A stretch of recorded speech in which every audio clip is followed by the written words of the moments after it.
listening to Managing Leadership Anxiety, Yours and Theirs, a show that discusses internal and relational anxiety, how it blocks effective leadership, and how we can move through it to a greater health.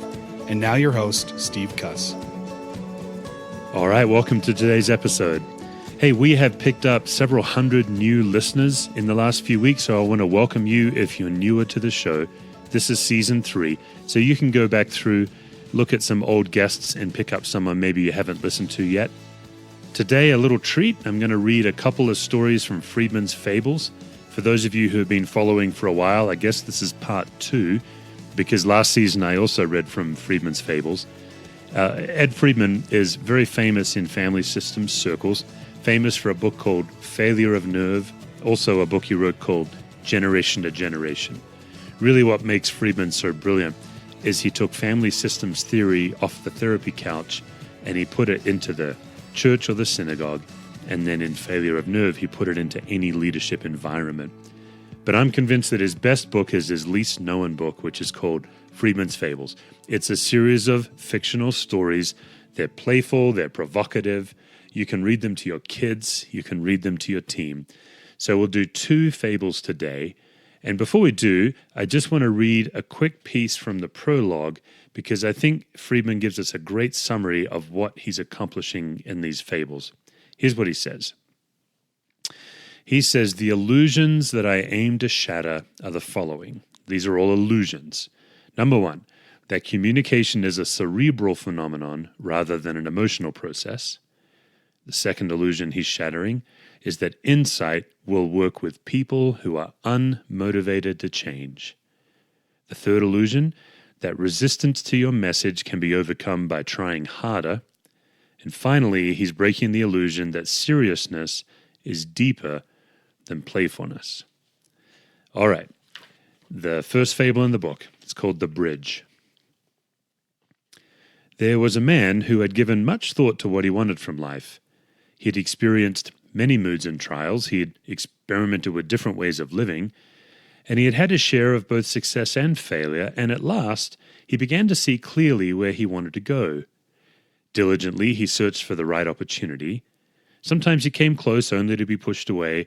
Often he applied all his strength and imagination only to find the path hopelessly blocked.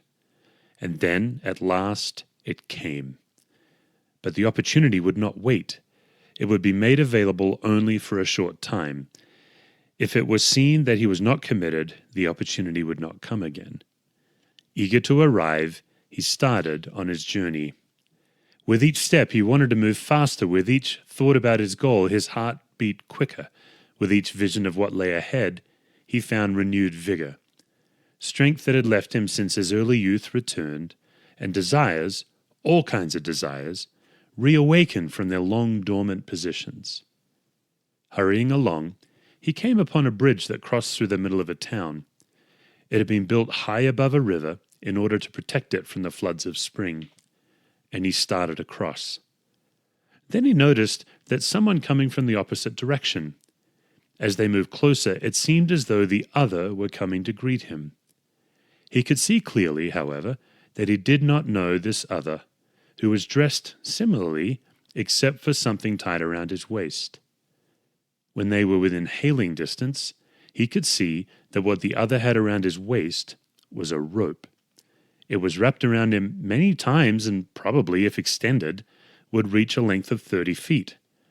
The other began to uncurl the rope, and just as they were coming close, the stranger said, "Pardon me, would you be so kind as to hold the end a moment?" Surprised by this politely phrased but curious request, he agreed without a thought, and he reached out and he took the rope. "Thank you," said the other, who then added, "2 hands now, and remember, hold tight," whereupon the other jumped off the bridge. Quickly, the free-falling body hurdled the distance of the rope's length, and from the bridge the man abruptly felt the pull. Instinctively, he held tight and was almost dragged over the side. He managed to brace himself against the edge, however, and after having caught his breath, he looked down at the other dangling, close to oblivion. "What are you trying to do?" he yelled. "Just hold tight," said the other. This is ridiculous, the man thought, and he began trying to haul the other in. He could not get the leverage, however. It was as though the weight of the other person and the length of the rope had been carefully calculated in advance, so that together they created a counterweight just beyond his strength to bring the other back to safety. "Why did you do this?" the man called out. "Remember," said the other, "if you let go, I will be lost." "But I cannot pull you up," the man cried. "I am your responsibility," said the other. "I did not ask for it," the man said. "If you let go, I'm lost," repeated the other. And he began to look around for help, but there was no one. How long would he have to wait?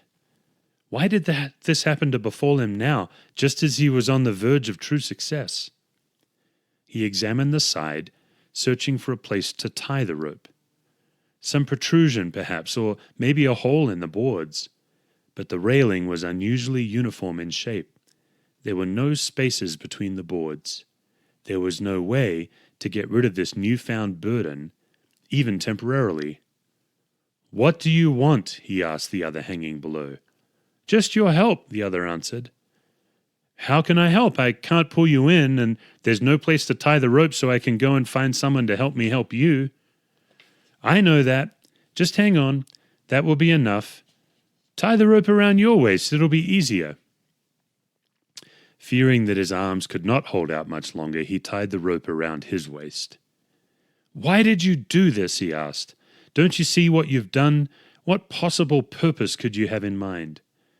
"Just remember," said the other, "my life is in your hands." What should he do? If I let go, all my life I'll know that I let this other die.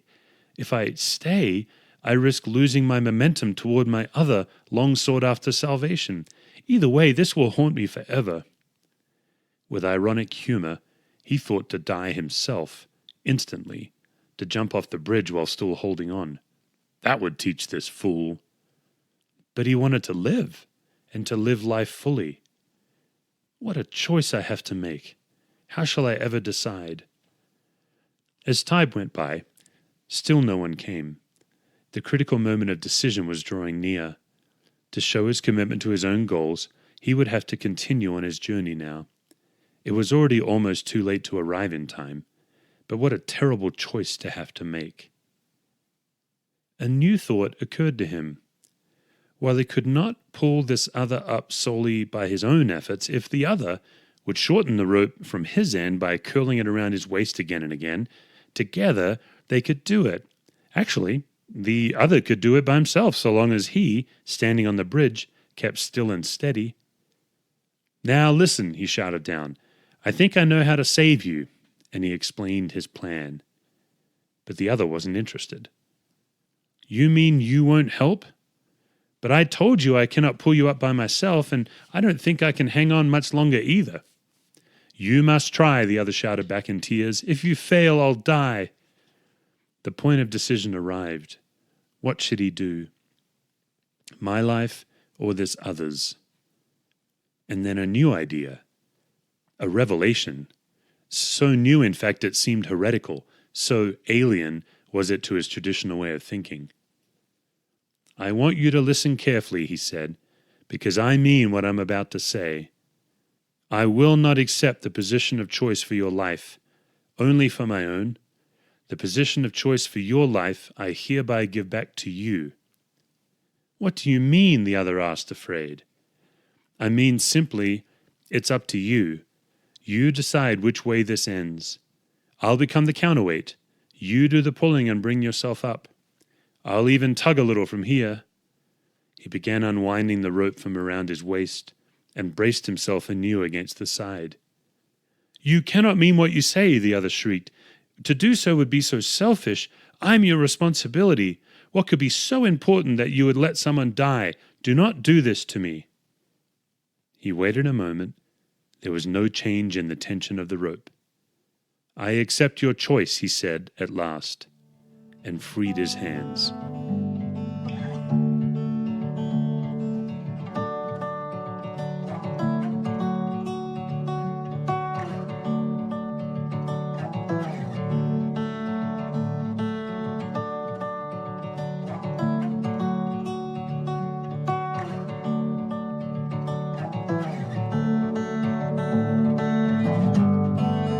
next story is called Cinderella, and the subtitle is key. The subtitle is An Address Delivered to the National Association of Family Therapists by Cinderella's Stepmother. So, of course, what you're about to hear is Cinderella's stepmother's point of view. She says, "It's with great appreciation that I stand here today. On behalf of all the stepmothers of every age everywhere, I want to thank you. Actually, it's hard for me to believe this finally happened. For so many years, I've wanted the opportunity to tell my side of the story, but no one would listen. In truth, no one even thought there was another side. I'm tempted to seize this opportunity to get even, to rebut and refute all those who have contributed to branding my stereotype into the world's culture, and who have perpetuated the myth of my meanness.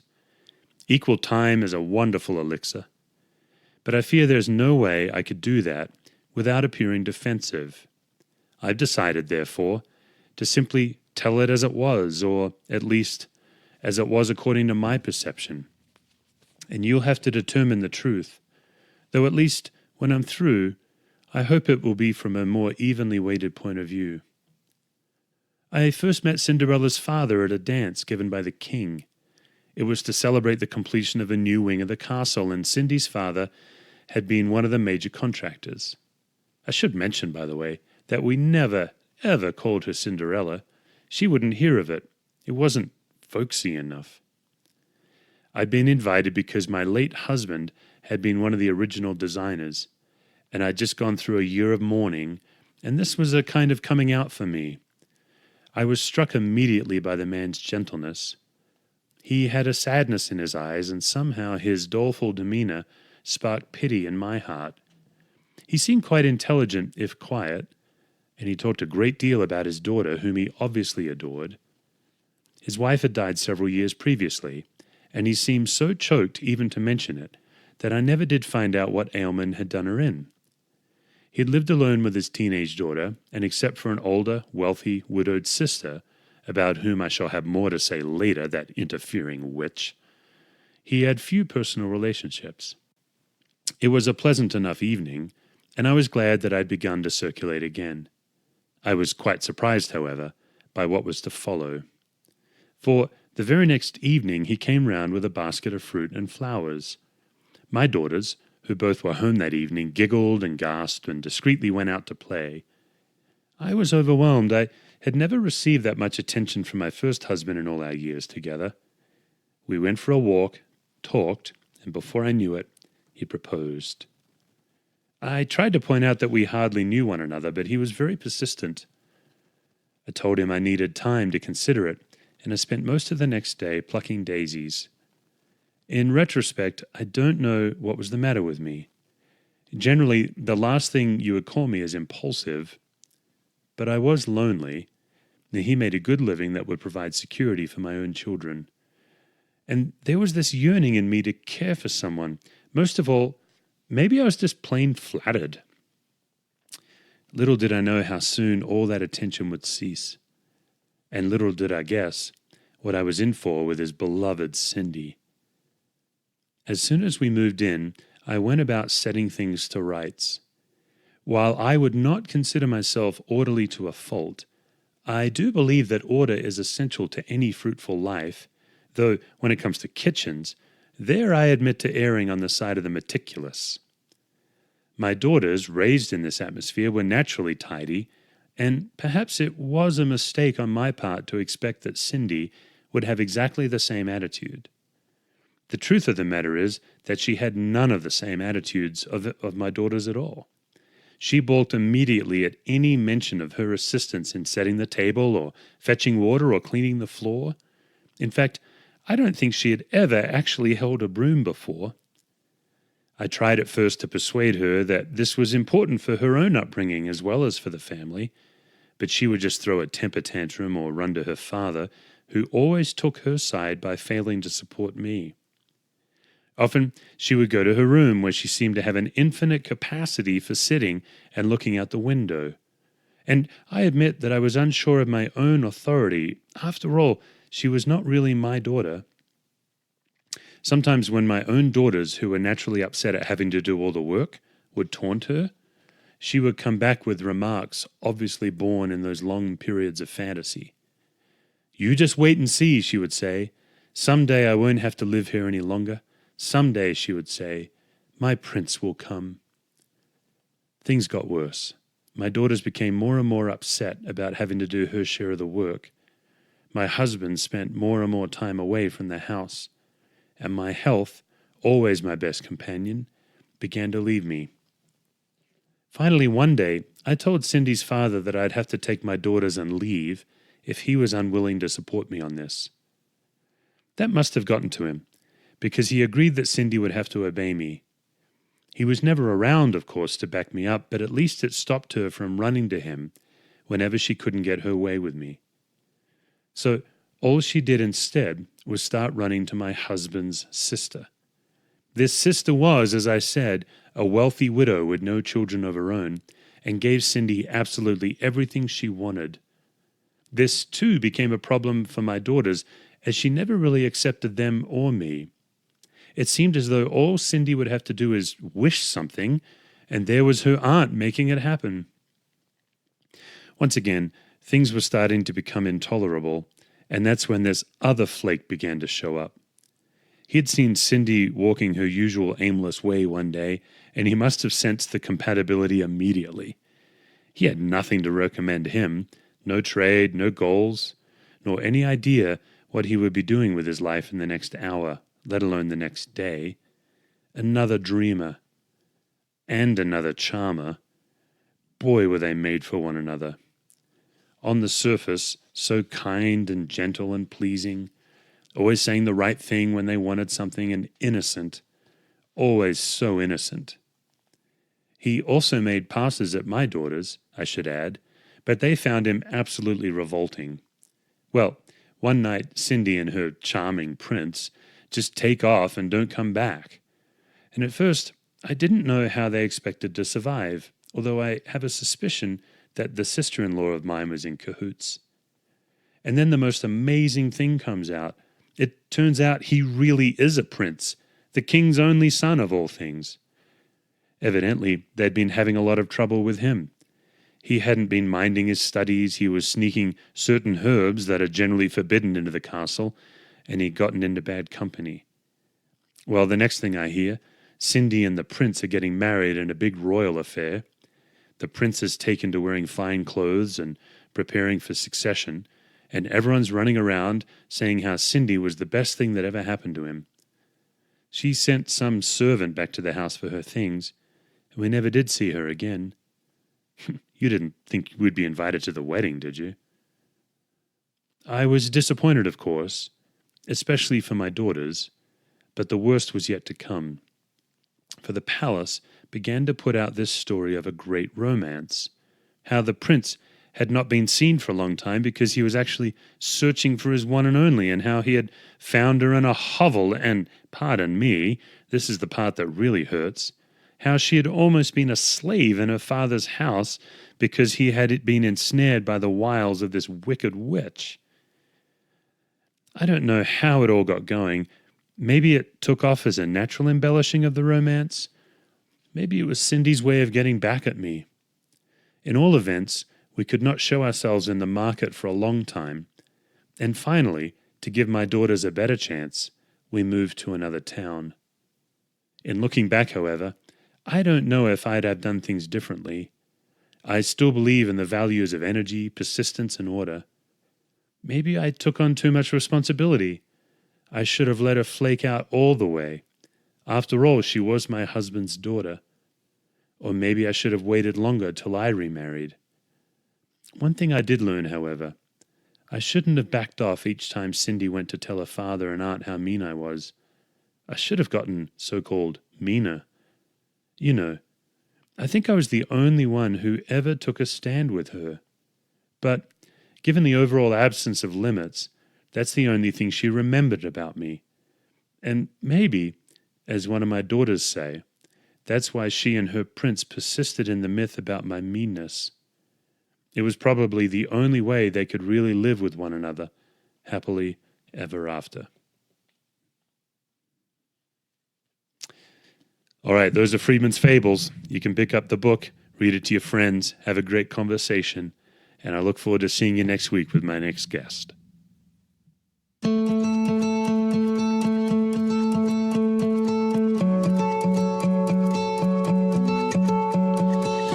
This episode has been a production of Brendan Reed and Steve Cuss.